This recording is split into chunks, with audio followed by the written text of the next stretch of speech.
आपण ऐकत आहात सुप्रसिद्ध लेखक नारायण धारप यांची कथा प्रयाण भाग 3। त्या प्रकाशात मी आता खानविलकरांच्याकडे पाहिले।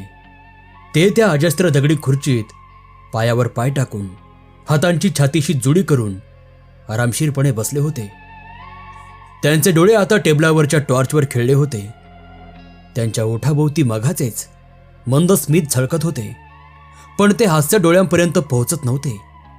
आता मला खात्री पटली की त्यांचा चेहरा पाषाणासारखा आहे, क्रूर आहे, निर्दयी आहे। सर्र असा आवाज करून टेबलावरचा टॉर्च एकदम चांगला फूटभर एका बाजूस सरकला। त्यांच्या दगडी खुर्चीच्या पाठीवर अगदी वर बसविलेला दगडी पक्षी ख्या ख्या असा आवाज करून मोठ्याने हसला। मी दचकून एकदम ताठ अंग करून बसलो, पण समर्थ जसे बसले होते तसेच बसून राहिले। एक तसू भरही हल्ले नाहीत। खानविलकरांच्या खुर्चीच्या हाताला लावलेल्या चित्त्यांपैकी एक जण खी खी असा आवाज करून खिंकाळला व मग स्पष्ट मानवी वाणीने म्हणाला, चूप। व त्या मागोमाग खर्र असा आवाज करीत टेबलावरचा टॉर्च परत पहिल्या जागी येऊन उभा राहिला। खानविलकरांनी आपली मान किंचित हलवली। मला आता तेथे राहणे क्षणोक्षणी जास्त जास्त असह्य होऊ लागले होते। माझे हातपाय कापू लागले होते। तेवढ्यात समर्थ म्हणाले, खानविलकर, आप्पाला घरी जाऊ दे। खानविलकरांची दगडी नजर माझ्यावर खिळली। एखाद्या तीक्ष्ण शस्त्राप्रमाणे ती माझ्या अंतरंगाचा वेध घेत आहे असे मला वाटले। त्यांच्या डोळ्यात थोडेसे कुतूहल, थोडीशी तुच्छता व थोडासा राग भरला होता। आप्पासाहेबांना काय काय माहिती आहे? त्यांचा आप्पासाहेब हा प्रयोग उपरोधिक होता। समर्थ म्हणाले, ते तुम्ही त्याला विचारू शकता। स्वतःशी मान हलवीत खानविलकर म्हणाले, खरे आहे, मी त्याला विचारू शकतो। त्यांनी आता आपली संपूर्ण दृष्टी माझ्यावर रोखली व ते एकदम कठीण आवाजात एकच शब्द बोलले, सांगा। शरीरातील अंतक्रिया जाणण्याची मला शक्ती नाही, पण तो चापकाच्या फटकाऱ्यासारखा एक शब्द ऐकताच माझ्या वाणीचे भांडार खुलल्यासारखे झाले। खानविलकर मला समर्थांच्या खोलीत दिसल्यापासून ते अगदी या आत्ताच्या चमत्कारिक बैठकीपर्यंतचे मी पाहिलेले सर्व प्रसंग, त्यावरचे माझे सारे निष्कर्ष, शंका, भीती सारे माझ्या तोंडून नकळत बाहेर पडले। मला वाटत नाही, माझी इच्छा असती तरीही मी तो शब्दांचा प्रवाह रोखू शकलो असतो, पण हे सर्व उघडपणे बोलले जाताच मलाही एक प्रकारचा हलकेपणा आला, समाधान वाटले। माझा आवाज थांबल्यानंतर खानविलकरांनी स्वतःशी मान हलवली। मला एक खात्री एवढ्या 10-15 मिनिटातच वाटायला लागली होती।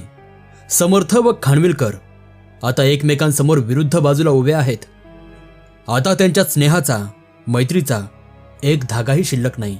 त्यामागे काय होते याची मला कणभरही कल्पना नव्हती, पण त्या खोलीतले तापलेले, भारलेले वातावरण, त्या दोघांच्या एकमेकांवर खिळलेल्या नजरा व दोघांच्या आवाजांना आलेली विलक्षण धार वरील एकच गोष्ट सिद्ध करीत होत्या। खानविलकरांची भेदक नजर अजून माझ्यावर खिळलेली होती। समर्थ, आप्पांच्यावर तुमचा फार फार लोभ आहे, नाही? होय खानविलकर, मला वाटले होते याच वेळी। शांतपणे मान हलवीत समर्थ म्हणाले, नाही, यावेळी नाही। खरे आहे, पुन्हा केव्हा तरी। त्या आवाजाने मला उंदराला गोंजारणारा मांजराचा मखमली पंजा आठवला। ही खोली घातक आहे, धोक्याची आहे। समर्थ पुन्हा म्हणाले, खानविलकर, आप्पाला घरी जाऊ दे। मी समर्थांच्याकडे आश्चर्याने पाहत होतो। त्यांच्या नितळचर्येवर नेहमीचे समाधान, शांतता होती, पण त्यांच्या डोळ्यात माझ्यासाठी काहीतरी संदेश होता। काही केला मला त्याचा अर्थ उमजेना, पण ज्या अर्थी ते मोठ्याने बोलत नाहीत त्या अर्थी मीही गप्प राहायचे ठरविले। अगदी नाखुशीने, ना इलाजाने खानविलकर म्हणाले, आप्पासाहेब, आपण जाऊ शकता। मी असहाय्यपणे समर्थांकडे पाहिले। त्यांनी केवळ होकारार्थी खूण केली। मी त्या दगडी बाकावरून उठलो व ती भयानक विचित्र खोली उघडून बाहेर आलो. मोठ्या दाराने बाहेर आलो. आवाराच्या बाहेर आलो व घराचा रस्ता धरला. काय चालले आहे आत? मी कोठे जायचंय? काय करायचंय? समर्थांनी मला जाऊ देण्याचा का आग्रह धरला होता? आणि त्यांना खानविलकरांची परवानगी का लागत होती? तेवढ्या वेळ तरी समर्थ त्या दोघांच्यात खालच्या पातळीवरून कमी अधिकाराने बोलत असल्यासारखे वाटत होते. पण का? आणि मुख्य म्हणजे खानविलकरांच्यात असा फरक कसा झाला होता? कारण आमच्याकडे समर्थांच्या मदतीसाठी आलेले खानविलकर आणि आत्ताचे खानविलकर यांच्यात जमीन आसमानचा फरक होता. तो कसा झाला व त्याचा अर्थ काय? त्या निर्जन रस्त्याने एकाकी चालता चालता माझ्या मनीचे हे विचारचक्र अव्याहत चालू होते. या तपासाच्या मार्गावर मागेच कुठेतरी माझ्या मनाची दिशाभूल झाली होती. मी त्या दोघांपेक्षा वेगळ्याच वाटेवर होतो.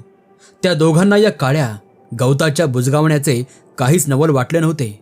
त्या विचित्र खोलीबद्दलही त्या दोघांची एखादी गोष्ट गृहीत धरण्यासारखी वागणूक होती. मला सारखे वाटत होते की आमच्या विचारांच्या पातळीतच फरक आहे. माझ्यासमोर झालेल्या दोघांच्या प्रश्नोत्तरामागे बराचसा भाग वेगळा होता, माझ्या अकलना पलीकडचा होता.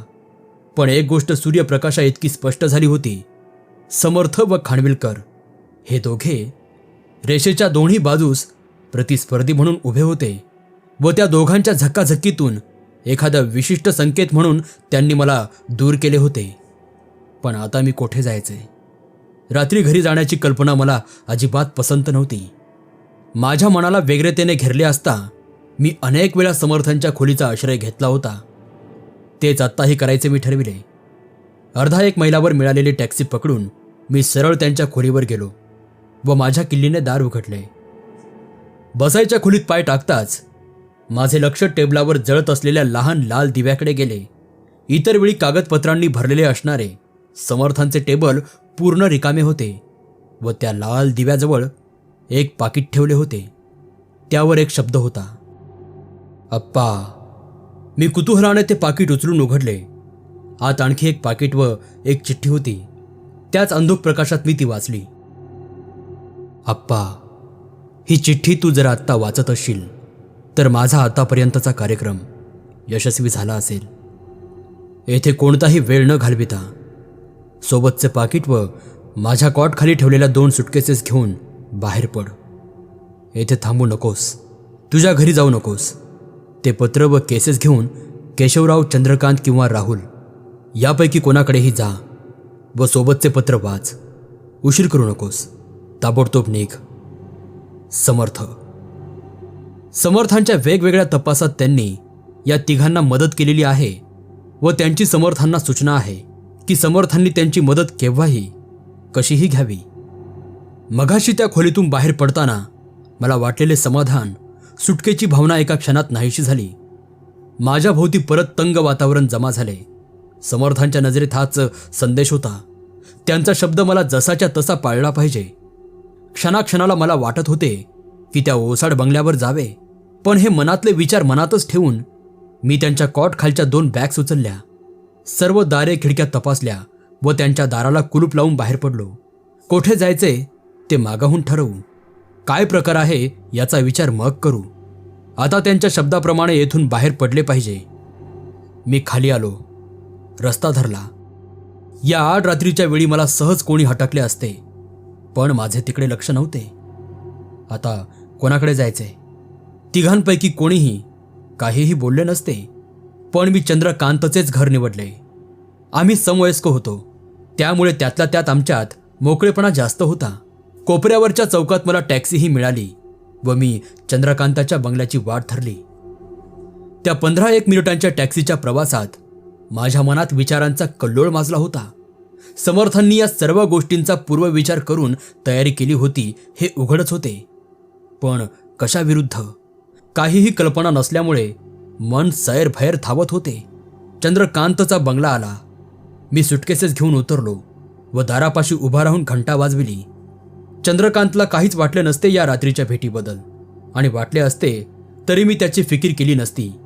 आता मी समर्थांच्या कामावर होतो व त्यात अडथळे येता कामा नयेत. पुन्हा एकदा घंटा वाजविल्यावर बाहेरच्या हॉलमध्ये दिवा लागला व स्वतः चंद्रकांतने दार उघडले. मला ओळखायला त्याला एक क्षणाचाही अवधी लागला नाही. त्याच्या डोळ्यांवरची झोप एका क्षणातच उतरली. लगबगीने तो खाली आला व माझ्या हातातल्या बॅग्स घेऊन आत जात म्हणाला, या आप्पासाहेब या. मी बाहेरच्या खोलीत खुर्चीवर बसतो न बसतो तोच त्याने मालाबाईंना हाक मारून उठविले. मी त्यांना म्हणत होतो, अहो चंद्रकांत, त्यांना कशाला डिस्टर्ब करता भलत्या वेळी. पण तो कसला ऐकायला. त्याच्या मागोमाग मालाबाई बाहेरच्या खोलीत आल्या. मला, हे बघ आप्पासाहेब आलेत. मी उठून त्यांना नमस्कार करीत म्हणालो, आय एम सो सॉरी हं, तुम्हाला रात्रीच्या वेळी. पण त्या दोघांच्या चेहऱ्यावर त्रासाची यत्किंचित सुद्धा छटा नव्हती. मला, कॉफी कर कडक. काय आप्पा, समर्थांचे काम. मी मानेनेच हो म्हटले. मला फार आनंद झाला आहे तुम्ही आलात त्याचा. त्याच्या स्वरात पूर्ण प्रामाणिकपणा होता. माझे ओझे खूप हलके झाले. अशी माणसे मदतीला असल्यावर जगात काय कमी पडणार आहे. 1-2 मिनिटातच मालाबाईंनी कॉफी आणली. मी त्यांना म्हणालो, मालाबाई, आपण झोपलात तरी चालेल, आम्ही जरा वेळ बोलत बसणार आहोत. प्रथम त्या नाखुश दिसल्या, पण शेवटी त्यांनी माझे ऐकले. कॉफी घेता घेता मी चंद्रकांतला या नवीन प्रकरणाची प्रथमपासून आत्तापर्यंत संपूर्ण हकीकत सांगितली. तो सारे लक्ष देऊन ऐकत होता. शेवटी कॉफीचा ट्रे बाजूला सारून मी तो दुसरा लिफाफा काढला व उघडला. आज समर्थांच्या वळणदार अक्षरात मला पुढे लिहिलेले पत्र होते. अप्पा, तू हे पत्र आता केशवराव, चंद्रकांत किंवा राहुल यांच्यापैकी कोणाकडे तरी वाचत असशील. त्यांना आत्तापर्यंतच्या हकीकतीची पूर्ण कल्पना दिली असशीलच.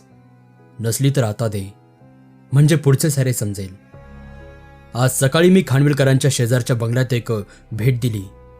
त्याचवेळी ती आतली खोली उघडली व आतील सर्व पाहिले. भिंतीजवळ जाताना आपल्याला जे काही दिसत होते त्या जागेची पाहणी केली. याशिवाय मला आज कलकत्त्याहून एक तार मिळाली. ती अशी आहे, Khanwilkar committed to lunatic asylum isolation ward, critical psychotic stage. या सर्व माहितीवरून माझ्या मनात प्रथमपासूनच येत असलेल्या शंकांना पुष्टी मिळाली व नीट विचार केल्यानंतर या सर्व प्रकारामागची घातकी नीच रचना माझ्या ध्यानात आली. आता नीट वाच. अप्पा, खानविलकर प्रथम आपल्याला भेटायला आले तेव्हापासूनच मला या गोष्टीत नेहमीपेक्षा वेगळेपणा वाटत होता. माणसाच्या व्यक्तिमत्वाच्या प्रभावाबद्दल मी तुझ्याशी चर्चा केलीच आहे. माझ्या मनाची पहिल्या क्षणापासूनच खात्री पटली होती की खानविलकरांची व माझी कोठल्या ना कोठल्या तरी वेळी गाठ पडली आहे. पण त्यांचे बाह्यरूप या कल्पनेच्या आड येत होते. मला जेव्हा पुढची माहिती मिळाली तेव्हा ही अडचण दूर झाली. त्यांनी सांगितलेला सर्व तपशीलवार वृत्तांत शब्दशः खरा होता. त्याचा अर्थ असा की त्यांनी वर्णन केलेले सर्व घडत होते. पण मग त्यामागे हेतू काय होता? त्या ओसाड बंगल्याभोवती असे प्रकार का घडत होते? अशा प्रकारांचा उद्भव करणारे तेथे काही घडले होते का? तेथल्या वातावरणात नेहमीपेक्षा काही वेगळेपणा होता का? पहिल्या भेटीतच या प्रश्नाचे उत्तर मिळाले, काही नाही. पोलिसाने वर्णन केलेली भावना कोंडल्याची तुला जाणवते का? याकडे माझे लक्ष होते.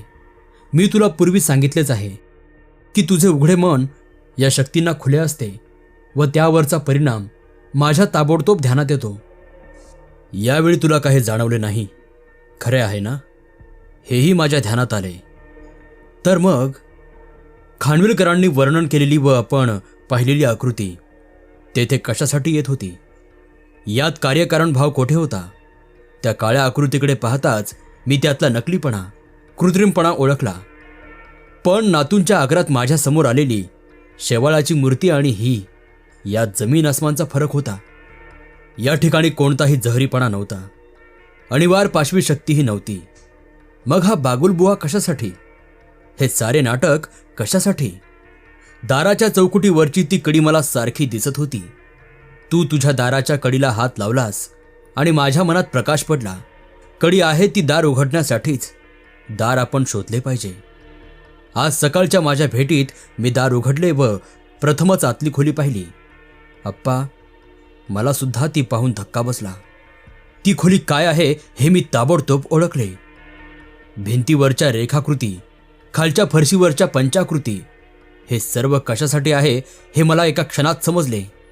अप्पा, या रेषांच्या ठराविक आकृती मानवी इतिहासात हजारो वर्ष अस्तित्वात आहेत. या रचना, ही रेषाची जाळी म्हणजे आपल्या या जगावरच्या संरक्षक कवचाला गेलेले तडे आहेत. आपल्या सृष्टीभोवती वावरणाऱ्या पिसाट शक्तींना प्रवेश देणारी दारे आहेत. यांचा उगम केव्हा झाला, कसा झाला, कोण सांगू शकेल? हजारो वर्षे ती अस्तित्वात आहेत, लोकांना ज्ञात आहेत. आदिमानव भीतीने पिचून गुहेतून दिवस काढीत होता. हाडकांच्या तुकड्याचे जमिनीवर वेड्या वाकड्या रेषा ओढता ओढता ही आकृती तयार झाली असेल. कोणी सांगावे? पण एकदा ती आकृती अस्तित्वात आली, ती आज हजारो वर्षे मानवाच्या सर्व इतिहासात दृष्टीस पडते. 15,000 वर्षांपूर्वी ॲटलांटिसच्या वर्णनात काळ्या खांबाच्या घुमटाखालील सोनेरी जाळी असा तिचा उल्लेख आहे. बालोनमध्येही सोनेरी तारांनी विणलेले काळे तळघर असे तिला नाव आहे. ती सर्वत्र आढळते. बगदादचा वेडा अरब बेन अल असर तिचे वर्णन करतो. दक्षिण अमेरिकेतील इंका लोकांना, आयझरलँडमधील एक्सिमोनना, पॉलिनेशियातील डायकना सर्वांना ती माहीत आहे. टायबेरियसच्या रोममध्ये, रासपुटीनच्या मॉस्कोमध्ये, काउंट साडेच्या पॅरिसमध्ये ती उपयोगात होती. जेथे जेथे मानवाने आपल्या अंतरंगातील दैवी शक्तींचे उच्चाटन करून पाशवी शक्तींची प्रतिस्थापना केली, तेथे तेथे ती हजर आहे. तुझ्या चंद्रमणीच्या तळघरातील लाल मखमली पडदे बाजूला केले असतेस तर तुला हीच रेखाकृती दिसली असती. ती या काळ्या खोलीत आहे. अत्यंत शक्तिमान अशा दुष्टशक्तींना येथे प्रवेश आहे. राजमार्ग आहे. तर मग ही जागा माझ्या डोळ्यांना सहज दिसेल अशी उघडी का ठेवली गेली? या गोष्टीतील सर्वसाधारण ज्ञान असलेलाही त्या काळ्या बाहुलीला फसला नसता. मग हे आहे काय? मी दुपारी घरी आलो व मला ती कलकत्त्याची तार मिळाली. त्या क्षणी त्या रहस्याचे सर्व तुकडे आपापल्या जागी बसले व सर्व सत्य माझ्या डोळ्यांसमोर उभे राहिले. त्यातून एक आणि एकच अर्थ निघू शकतो. पहा, सर्व प्रसंगांना सुरुवात खानविलकरांच्या ब्रह्मदेशच्या कामापासून होते. तेथेच त्यांना प्रथम दृष्टीभ्रम झाला व त्यांचे काम नीट होईनासे झाले. मला आता अशी शंका येते की त्यांच्यावर काहीतरी पाशवी प्रयोग झालेला आहे. ते त्याला बळी पडून आता वेड्यांच्या हॉस्पिटलमध्ये आहेत. एक गोष्ट मी मनाशी नोंद करून ठेवली आहे. यातून बाहेर पडल्यानंतर त्यांना परत ताळ्यावर आणायचे काम करायचे आहे. खानविलकरच का? या सर्व प्रकारामागची व्यक्ती त्यावेळी ब्रह्मदेशात असेल. इकडे खानविलकरांना ओळखणारा, त्यांच्या नात्याचा, मैत्रीचा कोणीही नाही हे त्याला समजले असेल. किंवा खानविलकरांच्या हातून त्याची एखादी लहानशी आगळीक झाली असेल. त्याला कारण लागतेच असे नाही. त्यांना सहज साध्य वाटेल अशा साधनांचा ते बिनदिक्कत उपयोग करतात. योग्य अयोग्य यांचे त्यांना काय? तर मग हे नकली खानविलकर येथे स्थायिक झाले. येथे का? उत्तर पुढे आहे. त्यांना हे प्रकार दिसायला लागले. पोलीस येऊन गेल्यावर ते माझ्याकडे आले. येथे जर त्यांचे कोणी स्नेही नाहीत तर त्यांना माझे नाव कुणी सुचविले? पुढे आहे. मला सहज ध्यानात येण्यासारखी नकली रचना का केली? त्यांना माहीत नव्हते का की मला त्यातला निरर्थकपणा पाहता पाहताच समजेल? माहीत होते. ती आतली खोली बंदिस्त का नाही ठेवली? सहज प्रवेश मिळण्यासारखी का ठेवली? मी पाहावे म्हणून. तर मग जरा चौकशी केल्यानंतर खानविलकर हे खोट्या नावाने वावरत आहेत. त्यांच्या आसपास धोक्याचे काही नाही या गोष्टी मला अगदी सहज कळण्यासारख्या होत्या. मग माझे लक्ष त्यांनी मुद्दाम का वेधून घेतले? या सर्वांचे उत्तर एकच आहे. मला उघड आव्हान. त्यांना हे माहीत होते की पाहताच मला त्या काळ्या आकृतींची किंमत कळेल. त्या खोलीत पाय टाकताच मला त्याचा अर्थ कळेल, त्याची योग्यताही कळेल. अप्पा, असा कोण आहे की ज्याची ही सुडाची भावना जळती आहे? राहुलच्या वेळी ज्याचा सर्व डाव आपण फिसकवला, तोच तो अघोरी, बडाईखोर, स्वतःला सर्वशक्तिमान म्हणून घेणारा मार्तंड. आता त्याने वरील सर्व का केले हे तुझ्या ध्यानात आले असेल. त्या दोन्ही प्रॉपर्टीज त्याच्या मालकीच्या असतील किंवा मालक त्याच्या अधीन असेल, पण त्याने आपल्या स्वतःला योग्य अशी जागा निवडली. तेथे ही खोली तयार करून घेतली. हा काळ्या भाऊलीचा नाच करविला व मग तो माझ्याकडे आला. आज रात्री तू माझ्या बरोबर आलास. की मी तुला ती खोली दाखवून त्या काळ्या आकृतीचे खरे रूपही दाखवीन. तुला आश्चर्य वाटणार आहे खास, व खानविलकरांना ते सारे उघड करीन. माझ्या इतकाच तुझ्यावरही त्यांचा राग आहे हे उघड. पण मी त्यावेळी तुला तिथे राहू देणार नाही. यासाठी तुला आतापर्यंत त्याच्या खऱ्या स्वरूपाची कल्पना दिलेली नाही. खोलीत बैठक जमल्यावर मी तुला घरी पाठविणार आहे. ते स्वतःचे व्यक्तिमत्व कसे दाखवितात, एका झग्याच्या आत गवत, रद्दी इत्यादी असे भरून त्याला काही वेळ माणसासारखी हालचाल करायला लावणे, ही त्याला अगदी सहज साध्य अशी क्रिया आहे. तुला भीतीप्रद वाटली तरी त्या खोलीत ते असलेच काहीतरी करतील. पाहूया. पण आप्पा, खरा प्रकार सुरू होण्याच्या आधीच तू बाहेर पडलेला असशील. तुझ्या मनाची तपासणी ते जाताना करतील. त्यामुळे यापैकी एकही गोष्ट मला तुला आधी सांगता येत नाही. मला आशा आहे की तेथून तू सरळ माझ्या खोलीवर जाशील व हे पत्र वाचशील. येथपर्यंत वाचले असशील तरच पुढील लिहिण्याला अर्थ आहे. आज दुपारी सारा उलगडा होताच मी ठरविले की माझ्यासमोर त्यांनी हा जो उद्दामपणा चालविला आहे, शहाजोगपणे मला जे उघड आव्हान दिले आहे, ते त्यांच्याच भाषेत स्वीकारायचे. त्यांची इच्छा पूर्ण होणार आहे. आज रात्री तू गेल्यानंतर त्या काळ्या खोलीत आम्ही दोघे राहणार आहोत. काय होणार आहे ते ईश्वराच्या हाती आहे. मी माझ्या थोड्याशा शक्तीची कधीही घमेंड बाळगलेली नाही, अवास्तव गर्व केला नाही. माझीही तेथे परीक्षाच आहे. मानवजातीच्या हजारो वर्षाच्या इतिहासात अशा खोल्यातून चांगली धीराची माणसे ठार वेडी होऊन किंचाळत बाहेर पडली आहेत. उत्पत्ती आणि विनाश यांचा हा झगडा आहे. आपल्यावरची सर्व संकटे ईश्वरानेच कशाला निवारायला हवीत? आपणही त्यात हातभार लावायला हवा. या सुंदर सृष्टीत जन्म दिल्याबद्दलचे, मानवी बुद्धीतून या विराट विश्वाच्या रचनेचे कौतुक, आश्चर्य अनुभवायला मिळाल्याबद्दलचे ऋण पांग आपल्याला फेडायला नकोत का? मी तेथे त्यासाठी जात आहे आप्पा. आप्पा, हे वाचताच तुझ्या मनात अशी कल्पना येईल की सर्वजण मिळून एखादी प्रचंड भौतिक शक्ती निर्माण करू व त्या दगडी भिंती फोडून माझ्या मदतीला जाऊ. पण आप्पा, त्याचा काळी इतकाही उपयोग होणार नाही. का? कारण त्या खोलीतली यंत्रणा सुरू झाली की ते एक अलिप्त विश्व तयार होईल व त्याला तुमचे स्थल कालमानाचे नियम लागू पडणार नाहीत व स्पर्शणारही नाहीत. तेव्हा हे काम माझे एकट्याचेच आहे. मला सुयश चिंता. तुमच्या मर्यादा मला यापुढे बंधनकारक नाहीत. आमचा हा संग्राम तुमच्या कालाप्रमाणे एखादा सेकंद चालेल किंवा हजारो वर्ष चालेल, काय सांगणार? त्याला क्षती नाही. एक शेवटचा विचार. माझे आजवरचे दिवस अत्यंत समाधानात गेले, पण त्यात सुहृदांचा, विशेषतः अप्पा, तुझा मोठा वाटा आहे. त्याबद्दल मी तुमच्या सर्वांचा फार फार आभारी आहे. समर्थ. पत्र वाचून होताच ते माझ्या निर्जीव हातातून खाली पडले. समर्थांनी मला यापैकी एकाही धोक्याची सूचना दिली नव्हती. हा आघात इतका अनपेक्षित होता की मी अगदी ओशाळून गेलो. त्यांचा मी निरोप घेतला तेव्हाही त्यांच्या चर्येवर शांतता होती, समाधान होते. पण मला कोठे माहीत होते की ही शेवटचीच भेट आहे. चंद्रकांतचा व समर्थांचा अगदी नवीन परिचय झाला होता. तरीही त्याला धक्का बसला तर माझे काय सांगावे. माझ्या खांद्यावर हात ठेवून चंद्रकांत म्हणाला, अप्पासाहेब, तुम्ही आता येथे सकाळपर्यंत विश्रांती घ्या. मग आपण सकाळी तेथे प्रत्यक्ष जाऊन पाहू. त्यांनी माझी एका खोलीत सोय केली. मी तर आता विचार करण्याच्या पलीकडच्या अवस्थेत होतो. थकून मी कॉटवर अंग टाकले. छताकडे डोळे लावून पडून राहिलो. झोपेचा विचार सुद्धा माझ्या मनात नव्हता. मी काय करायला पाहिजे? उद्या सकाळी चंद्रकांत बरोबर तेथे जाऊन प्रत्यक्ष पाहू. त्यानंतर मला केशवराव व राहुल यांची गाठ घेतली पाहिजे. आम्हाला काहीतरी खटपट करायलाच पाहिजे. समर्थांना ते काहीही म्हणालेत तरी एकटे कसे सोडणार?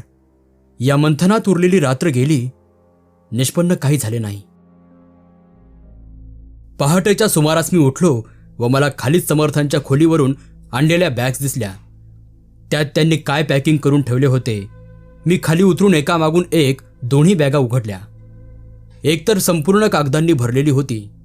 त्यात त्यांच्या फाईल्स, टिपणे व 10-12 हस्तलिखिते होते.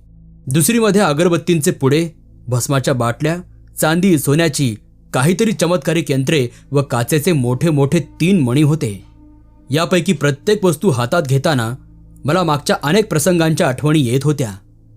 यापुढे कदाचित समर्थ मला भेटणार नाहीत. ही कल्पनाच इतकी भयंकर होती की माझे मन तिच्यापासून शहारून मागे येत होते. पण हे त्यांनी सर्व कशासाठी बाहेर आणविले? मला घरी जाऊ नको म्हणून का बजावले? त्यांना कशाची धास्ती वाटत होती? विचारचक्र स्वतःभोवती फिरत होते. आम्ही दोघे सकाळी चंद्रकांतच्या गाडीतून त्या बंगल्यावर गेलो. तेथे सर्व सामसूम होते. ओसाड बंगल्याचे दार उघडे होते. त्यातून आम्ही सरळ आत त्या काळ्या खोलीच्या दारापाशी गेलो. दार उघडावे की नाही याचा माझ्या मनात क्षणभर संभ्रम झाला असेल. नाही असे नाही, कारण मी मानवच आहे. पण तो विचार पूर्ण होण्याआधीच मी ती कडी हातात धरली व तो प्रचंड दरवाजा माझ्याकडे ओढला. आत काहीही नव्हते. काहीही नव्हते म्हणजे अक्षरशः काहीही नव्हते. पूर्ण पोकळी, अंधार, स्तब्धता होती. या प्रकारांची मला थोडी बहुत कल्पना आलेली आहे. पुढे जाणाऱ्या चंद्रकांतला मी एका हाताने दाराजवळच थांबवून धरले. माझ्या मनात एक विलक्षण शंका आली होती. बाहेरच्या खोलीत मी इकडे तिकडे पाहिले, पण तेथे मला हवे ते मिळाले नाही. चंद्रकांतला तेथेच उभे राहायला सांगून मी बाहेरच्या अंगणातून सुमारे 1 इंच व्यासाचा एक गोटा आणला व त्या मोठ्या दारातून त्या अंधाऱ्या काळ्या अवकाशात हलकेच टाकला. चंद्रकांतला गप्प बसण्याची खूण केली. साध्या खोलीतल्या फरशीवर तो गोटा क्षणार्धात खणखणत पडला असता. त्या आवाजाची आम्ही वाट पाहत होतो, पण तो आवाज आलाच नाही. तो दगड पडला असेल, पण कोठे ते मी सांगू शकत नाही. आमच्या जवळच्या टॉर्चचा प्रकाश आम्ही त्या खोलीत टाकला, पण तो प्रकाश आम्हाला काही दाखवू शकला नाही. तेथे काहीच नव्हते. चंद्रकांतचा चेहरा पांढरा फटक पडला होता. मी अलगद ते भयंकर दार लावून टाकले व मागे सरलो. हो, ती जगाची कड होती. आम्ही जगाच्या कडेवर उभे होतो. ही काळी विचित्र जागा आमच्या जगातली नव्हती. हे बाहेरून साधे दिसणारे दार भलतीकडेच नेणारे होते. राहुलच्या संबंधी बोलताना समर्थ 4थ्या परिणामाबद्दल मला काही सांगत होते. ते आत्ता मला आठवले. आपण याच्या वाटेला जाता कामा नये. आपल्याला त्यात काही कळत नाही. धोका आहे. आम्ही बाहेरच्या अंगणात उभे राहिलो. काय करायचंय? मी म्हणालो, चंद्रकांत, आपण या बाबतीत केशवराव व राहुल यांना भेटू. त्यालाही ती सूचना योग्य वाटली. आम्ही त्या घराचा निरोप घेतला. पण वाटेत माझ्या डोळ्यांसमोर ती काळीकुट्ट जागा येत होती. समर्थांनी त्यात प्रवेश केलेला होता. ते आता कोठे असतील? विचार करायचा नाही म्हटले तरी मन थोडेच ताब्यात राहणार आहे. राहुलनी फोनवर माझा आवाज क्षणात ओळखला. महत्वाचे काम आहे म्हणताच त्यांनी मला बंगल्यावर बोलवले. वाटेत केशवरावांना घेऊन आम्ही 10च्या सुमारास तेथे हजर झालो. गेल्या गेल्या मी म्हणालो, राहुल शेठ, आपल्याला आता वेळ आहे का? आधी समर्थांचे काम का? होय राहुल सेठ. मग मला इतर कोणतीही कामे नाहीत. सांगा आप्पासाहेब. आमच्या चौघांच्या बैठकीत मी परत पहिल्यापासून शेवटपर्यंत सारे काही सांगितले. ऐकून झाल्यावर राहुलनी जरा विचार केला व ते म्हणाले, आप्पासाहेब, समर्थ त्या दाराने गेले खरे आहे? होय, खरे आहे. आपल्याला जे माहीत आहे त्यावरून परत येण्याची त्यांना तीच एक वाट आहे. खरे आहे? होय राहुल सेठ, खरे आहे. त्याचप्रमाणे हा मार्तंड परत आला तरी तेथूनच येणार. हेही बरोबर वाटते, मी म्हणालो. ठीक आहे. मी आजच्या आज एक गोष्ट करतो. त्या दोन्ही प्रॉपर्टीज समर्थांच्या नावावर विकत घेतो व तेथे आपण समर्थांचे सगळे सामान हलवू. राहुल शेठ, त्या प्रॉपर्टीचा कोणीतरी वकील, ट्रस्टी. आप्पासाहेब, ते सारे माझ्याकडे सोपवा. माझी एक विनंती आहे. त्या प्रॉपर्टीची व्यवस्था समर्थांच्यासाठी म्हणून तुम्ही पाहाल, कारण आपल्या चौघांपलीकडे हे जायला नको. हो राहुल सेठ, मी ते काम आनंदाने करीन. आप्पासाहेब, मार्तंडपासून धोका आहे तिथे. मला माहीत आहे, मी शांतपणे म्हणालो. याप्रमाणे सर्व झालेले आहे. समर्थांची एकूण एक चीज वस्तू आम्ही त्या मोकळ्या बंगल्यात आणलेली आहे. त्या दाराला कोणी चुकून उघडू नये म्हणून आमच्या बाजूने एक भक्कम कडी कोयंडा बसून त्याला कुलूप लावलेले आहे. रोज सकाळी 7 वाजता व संध्याकाळी 7 वाजता मी ते दार 2 मिनिटे उघडे ठेवतो.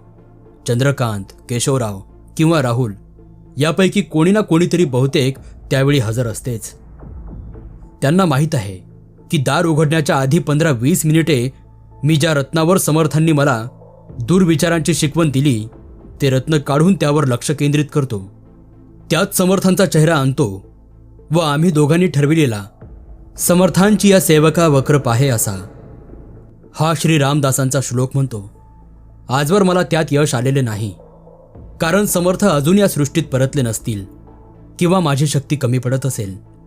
पण माझी मनोमन खात्री आहे की एखाद्या दिवशी त्या रत्नात त्यांचा शांत, निर्मळ, सूर्यासारखा तेजस्वी चेहरा आला की विजेच्या सर्पासारखा माझ्या मनाला धक्का बसेल. कारण अभ्यासाने माझी शक्ती दिवसेंदिवस वाढत आहे व आमच्या मनाचा संयोग होईल. त्या दिवशी दार उघडले की समर्थांची हास्यवदन, शांत, समाधानाची मूर्ती त्या दारातून आपल्या या जगात पाय ठेवील. यापेक्षा देवाजवळ आणखी काय मागणी करायची. मध्यंतरी समर्थांना भेटण्यासाठी त्यांच्या खोलीवर खूप लोक येऊन गेले. समर्थांच्या नावावर शेकड्यांनी पत्रेही आली. आजवर मी त्यांना समर्थ गावाला गेले आहेत ही सबब सांगून परत पाठविले होते. पण आता त्यांना हा खरा प्रकार समजेल. त्यांच्या अडचणींचे निवारण करण्यास समर्थ हजर नाहीत याचा खेद वाटतो. पण नाईलाज आहे. माझ्याप्रमाणेच तेही समर्थांच्या पुनरागमनाची वाट पाहत आहेत याची मला खात्री आहे. त्यांच्याही सदिच्छांचा खास काहीतरी उपयोग होईलच. कारण समर्थ नेहमी सत्याच्या, पुण्याच्या, प्रेमाच्या बाजूला असत. नमस्कार मित्रांनो, मी नागसेन. सुप्रसिद्ध लेखक नारायण धारप यांची ही कथा होती प्रयाण. हा या कथेचा भाग शेवटचा होता. समर्थ परत कधी येतील हे खरोखर मला ठाऊक नाहीये. पण समर्थांची एक एक कृती स्मरण झाली की मनावर त्याचा मोठा परिणाम होतो. मन नाराज होतं. पण सध्या तरी कथा इथे संपली आहे. ही कथा तुम्हाला आवडली असेल तर व्हिडिओला लाईक, कमेंट आणि चॅनलला सबस्क्राईब करायला विसरू नका. धन्यवाद.